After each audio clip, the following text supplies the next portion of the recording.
Okay, this is our project Spyn presentation. The problem we are trying to solve is the transportation of people with disabilities. We'll be simulating a scenario in which a person in a wheelchair is picking up by a vehicle. In this case, we'll be using a Lego Mindstorm robot to pick up a cardboard person in a wheelchair. A robot needs to be able to respond to the input of different colors on the ground, as well as being able to enter and exit manual mode when the color is prompted to it. It needs to also have some sort of working arm to pick up the client and carry them around while it drives. Our design process. We took our design process one step at a time, working our way up from one of our problem's most basic to most complex needs. For each of these steps, we used brainstorming as well as trial and error to decide on the design we thought would be best. We started with the wheelbase, where we found a design which could effectively take turns and maneuver with ease. We then decided on a system of sensors to allow our Mindstorm robot to navigate the maze and find the passenger.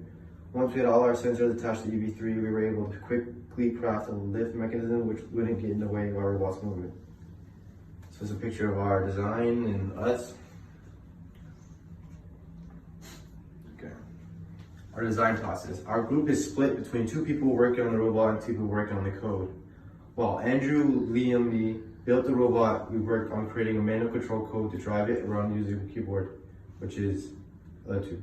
Once we had remote control of motors, we worked on calibrating the color sensors so that our robot could take the inputs from the outside world. The concepts were difficult to get worked at first, but when we were able to use them freely, we incorporated them in our code so that our robot could respond to the terrain. Then we moved on to operating the touch sensor, which would allow us to navigate the map autonomously by bumping into walls. We figured out how to take an input and then create a pre-planned response to turn our robot when it sees a wall. Here's a picture of our code.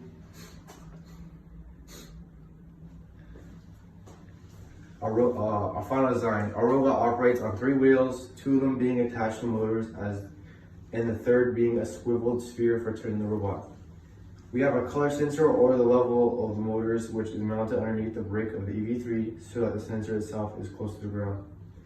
We then have a touch sensor and an ultrasonic sensor on the front. The ultrasonic sensor is not in the middle, while the touch sensor is stick out in front on the right side of the robot. Here's our final design concept. And the challenges we face while creating this EV3 robot is working in a new language was certainly a significant challenge for us during the project because none of us have experience with MATLAB. There were many troubleshooting issues where our code was correct, but there was something wrong with MATLAB or our Mindstorm itself, which made it difficult to get through the programming aspect of the problem. The sensors were hard to get working at first just because everything was so foreign, especially the color sensor. We ran into errors with our color sensor multiple days in a row. Sometimes we would have to troubleshoot errors where the same code that ran 15 minutes ago stopped working. And the autonomous code being able to turn with the right accuracy when necessary was a challenge because the robot behaves differently on different terrain. However, the biggest challenge was making sure that our autonomous code for the robot wouldn't get it stuck. That is it.